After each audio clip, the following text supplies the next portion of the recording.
World history का दूसरा topic पढ़ने जा रहे हैं। ईस्ट इंडिया कंपनी और बंगाल के नवाब, मतलब ईस्ट इंडिया कंपनी और बंगाल के नवाब के बीच में क्या संघर्ष हुआ, कैसे कैसे कहानी आगे बढ़ी, आज हम लोग वो देखेंगे। बीपीएससी पॉइंट ऑफ व्यू से क्या चीज इंपॉर्टेंट है, आज हम लोग वो देखने जा रहे हैं इस टॉपिक पे। दोस्तों, इस टॉपिक को शुरू करने से पहले आपको ये सिर्फ बता देना चाहता हूँ कि अगर आपने मेरा पिछला वीडियो नहीं देखा है तो कृपया आप जाएं इस मेरे इससे पढ़ाए हुए प्रीवियस वीडियो पे। उसमें हमने यूरोपियों का आगमन पूरा का पूरा टॉपिक जो है कवर किया हुआ है। अगर आपने कवर नहीं किया हुआ है तो पहले उस टॉपिक को कवर करें, क्योंकि वहां से क्वेश्चन 1 या 2 पूछे जाने का संभावना हर एक ही बीपीएससी के एग्जाम में रहता है। वैसे ही ये भी टॉपिक जो आज हम लोग कवर करने जा रहे हैं ये बहुत इंपॉर्टेंट है। चलिए आज का लेक्चर शुरू करते हैं, बने रहिए मेरे साथ। तो दोस्तों, जैसा कि बताया मैंने, ये जो टॉपिक है ईस्ट इंडिया कंपनी और बंगाल के नवाब, तो हमने पिछले लेक्चर में भी ये बताया हुआ था कि जो ईस्ट इंडिया कंपनी थी, जो ईस्ट इंडिया कंपनी थी, वह लगभग कब लॉन्च हुई, कब लॉन्च हुई बेटा? तो मैंने आपको बताया था ये जो कंपनी थी ये लगभग 31 दिसंबर, यहाँ पे देखिए कब लॉन्च हुई थी, 31 दिसंबर और 1600 में, 31 दिसंबर 1600 में ईस्ट इंडिया कंपनी लॉन्च हुई। उस समय जब लॉन्च हो रहा था तब भारत पे राज्य किसका हुआ करता था? तो अकबर का। किसका बाबू? अकबर का राज हुआ करता था। कब तक राज था? तो 1605 ईस्वी तक राज उसका था। 1554 से 1605 तक। ठीक है। हुआ क्या कि सन 1700 में जो मुगल बादशाह था औरंगजेब, क्या नाम था उसका बाबू? औरंगजेब ने मुर्शीद क्वाली खान नाम का व्यक्ति को क्या कर दिया बाबू? उसने मुर्शीद क्वाली खान को बंगाल का सूबेदार बना दिया। क्या बना दिया बाबू? बंगाल का सूबेदार बना दिया। कब सूबेदार बना दिया था बाबू? बना दिया था सन 1700 में। ठीक है, कब बनाया था? तो 1700 ईस्वी में उसने बंगाल का सूबेदार बना दिया था, सूबेदार बना दिया। अब हुआ क्या कि जब सूबेदार बना तो वो राजधानी जो बंगाल का हुआ करता था वह हुआ करता था ढाका में। कहाँ हुआ करता था बाबू? ढाका में हुआ करता था। ये 1700 से लेकर 1713 तक ये बंगाल का सूबेदार बना रहा। लेकिन मुर्शीद कुली खान क्या किया कि 1713 में खुद को बंगाल को स्वतंत्र घोषित कर खुद को बंगाल का नवाब बना लिया। क्या बना लिया? बंगाल का नवाब बना लिया। मतलब बोला कि आज से मैं स्वतंत्र हूँ और बंगाल स्वतंत्र है, किसी भी मुगल शासक का इस पे शासन नहीं है, और आज से मैं ही यहाँ का सब कुछ हूँ और मैं बंगाल का नवाब हूँ, ये बना लिया। हुआ क्या कि इसने एक बंगाल में शहर का स्थापना किया, नाम रखा मुर्शिदाबाद। क्या नाम रखा बाबू? मुर्शिदाबाद शहर का स्थापना किया और बंगाल की राजधानी को कहां से कहां कर दिया बाबू? ढाका से मुर्शिदाबाद कर दिया। यहाँ से क्वेश्चन आपसे पूछा जाए कि बंगाल की राजधानी को ढाका से मुर्शिदाबाद किसने किया था? तो मुर्शीद कुली खान ने किया था। आगे चलते हैं। 1727 ईस्वी में इसकी मृत्यु हो जाती है, और जब 1727 ईस्वी में मृत्यु हो जाती है तो इससे इसका जो आगे का नेतृत्व करने वाला था वो आगे आकर शासन करता है, अगला नवाब बनता है। तो बाबू अगला नवाब कौन बनता है? तो बंगाल का दूसरा नवाब बनता है शुजाउद्दीन। क्या नाम था बाबू इसका? सुजाउद्दीन कब से कब तक शासन करता है? 1727 से लेकर 1739 तक शासन करता है। फिर सुजाउद्दीन के बाद आता है कौन बाबू? बंगाल का तीसरा नवाब जिसका नाम था सरफराज खान। क्या नाम था? सरफराज खान। सरफराज खान 1739 से 1740 तक बंगाल का नवाब रहता है। इसका एक सेनापति था जिसका नाम था बाबू अलवर्दी खान। क्या नाम था? अलवर्दी खान। ठीक है, ये सेनापति था अलवर्दी खान। किया क्या? सरफराज का सेनापति अलवर्दी खान जो सेनापति था किसका? सरफराज खान का।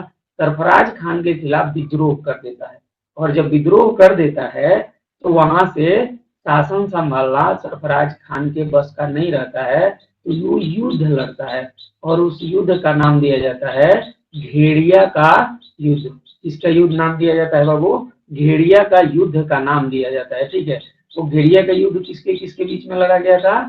तो बंगाल का नवाब सरफराज खान और अलवर्दी खान के बीच में लड़ा गया था। जीता कौन? अलवर्दी खान। जब अलवर्दी खान जीता तो ये बंगाल का अगला स्वतंत्र नवाब घोषित कर लिया और इसने 1756 तक बंगाल का नवाब बना रहा। कब से कब तक? 1756 तक। बाबू अलवर्दी खान अंग्रेजों के बारे में एक व्याख्या किया था। वो व्याख्या क्या था? अलवर्दी खान बोला था कि यूरोपियों की तुलना उसने मधुमक्खियों से किया था। किससे किया था? मधुमक्खियों से। क्या कहा था? मधुमक्खियों से कहा था और वह कहा था कि अगर उन्हें ना छेड़ा जाए तो वह शहद देंगी। उन्हें ना छेड़ा जाए तो शहद देंगी, लेकिन अगर छेड़ा जाए तो वह काट काट कर खा जाएंगे। यहाँ से इंपॉर्टेंट क्या बात होता है? यहाँ से क्वेश्चन इंपॉर्टेंट ये होता है कि मधुमक्खियों की तुलना किसने यूरोपों की तुलना मधुमक्खियों से किसने किया था? तो इसने अलवर्दी खान ने किया था। तो बीपीएससी पॉइंट ऑफ व्यू से ये इंपॉर्टेंट है, इसको याद रखेंगे। समझ आया? अब आगे चलते हैं। अगला है अलवर्दी खान जो बंगाल का नवाब बना, वह कब से कब तक था? तो आपको हम बता चुके हैं 1756 तक था। ठीक है, इसके बाद जो अगला शासक बना वह बना सिराजुद्दौला। कौन बना बाबू? सिराजुद्दौला। सिराजुद्दौला 1756 में बना और 1757 में यह मर गया। ठीक है, तो 1756 से 1757 तक कौन राज्य कर रहा था बंगाल पे? सिराजुद्दौला बंगाल का नवाब बनकर राज्य कर रहा था। तो क्या है इंपॉर्टेंट पॉइंट इसके बारे में? तो इसने क्या किया कि 1756 में इसने 1756 में कासिम बाजार पर आक्रमण करके अंग्रेजों के पोर्ट विलियम पर अधिकार कर लिया। कौन? सिराजुद्दौला। सिराजुद्दौला 1756 में क्या कर लिया? पोर्ट विलियम पे अधिकार कर लिया और 20 जून 1756 में काल कोठरी की घटना को संपन्न किया। क्या था काल कोठरी का घटना? इसने क्या किया कि 146 अंग्रेजों को काल कोठरी में बंद कर दिया, जिससे 123 अंग्रेज मर गए और उसमें से केवल बचा 23। इसी में से 23 में से एक था विलियम हॉलबेल। कौन था बाबू? विलियम हॉलबेल। और विलियम हॉलबेल ने इस घटना के बारे में लिखा था। किसके बारे में लिखा था? तो इस घटना के बारे में विलियम हॉलबेल ने लिखा था। क्या लिखता है विलियम हॉलबेल? कि हम लोगों को जो है एक काल कोठरी में बंद कर दिया गया, जिसमें से 123 लोग मारे गए और 23 लोग ही बचे। ठीक है, इस घटना का जिक्र किसने किया था? विलियम हॉलबेल ने किया था। आगे चले यहाँ से। इस घटना को बंगाल यूरोपीय ने या अंग्रेज ने इतना सीरियसली लिया बाबू कि रॉबर्ट क्लाइव नाम के आदमी को बंगाल का गवर्नर बनाकर भेज दिया। कब? 1700 दिया। और उसके बाद क्या हुआ बाबू? उसके बाद प्लासी का युद्ध लड़ा गया। प्लासी का युद्ध कब लड़ा गया, यह देखेंगे 23 जून 1757 को प्लासी का युद्ध लड़ा गया। आपसे पूछा जाएगा प्लासी का युद्ध किसके किसके बीच में लड़ा गया, तो अंग्रेज और सिराजुद्दौला के बीच में। क्यों लड़ा गया था, तो इसने क्या कर लिया था, फोर्ट विलियम पे अधिकार कर लिया था और काल कोठरी की घटना हो गई थी, इसीलिए ये लड़ाई हुई थी। ठीक है, जब ये सिराजुद्दौला जो था, इसका सेनापति और अधिकारी कौन कौन, राय दुर्लभ और मीर जाफर, दोनों ने मिलकर इसको धोखा दे दिया था बाबू। क्या दिया था, धोखा। और जब धोखा दे दिया था तब यह युद्ध हार गया था और रॉबर्ट क्लाइव जीत गया था। लेकिन साथ ही इसके दो और अधिकारी थे, सैनिक थे, मीर मदन और मोहनलाल, जिन्होंने धोखा नहीं दिया बल्कि लड़ते लड़ते वीर गति को प्राप्त हुए, वीर गति को प्राप्त हुए। ठीक है, तो सबसे पलासी का वर्तमान नाम क्या है, तो पलाशी है, पलाशी है। ठीक है, किसके किसके बीच में, सिराजुद्दौला और रॉबर्ट क्लाइव के बीच में हुआ था। कौन जीता था, तो रॉबर्ट क्लाइव जीता था। सिराजुद्दौला का जो मीर जाफर और राय दुर्लभ जो सैनिक था, वह मीर जाफर जो था वो आपका सेनापति था। इन लोगों ने शुरू शुरू में तो इनके समर्थन में सिराजुद्दौला की तरफ से ही लड़ा, लेकिन अंत समय में रॉबर्ट क्लाइव ने फूट डालो और शासन करो की नीति को अपनाया, और इस नीति में मीर जाफर को लालच दिया गया और राय दुर्लभ को कि अगर तुम धोखा दे दोगे, अगर मेरे तरफ से लड़ने लगोगे, तो मैं तुम्हें क्या दे दूंगा, नवाब का पद दे दूंगा। क्या दे दूंगा बेटा, नवाब का पद दे दूंगा। तो जब नवाब का पद मिल जाएगा तो कोई भी आदमी लालच में आ जाएगा।